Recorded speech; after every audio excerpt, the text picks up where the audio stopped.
सूचना और लोक संपर्क विभाग संबलपुर उपनिर्देशक श्रीमती कल्याणी दास दिनिकिया सुवर्णपुर जिला गस्तरे आसी जिला सूचना और लोक संपर्क कार्यालय सह जिला सूचना केन्द्र तथा पाठागार जिला ग्रंथागार परिदर्शन करिसंती।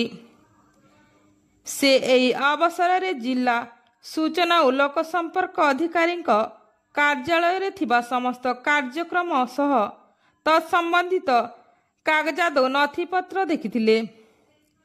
से एही परिप्रेक्षी रे जिला सूचना और लोक संपर्क अधिकारी एवं कर्मचारी मानंकु विभागीय कार्य को व्यवस्थित और त्वरान्वित करबा पई परामर्श देथिले।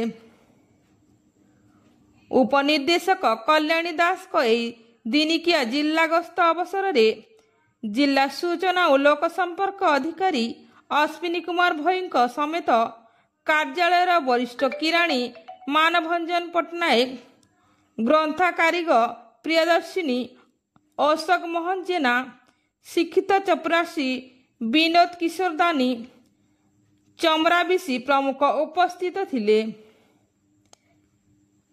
ब्यूरो रिपोर्ट तनसन टीवी।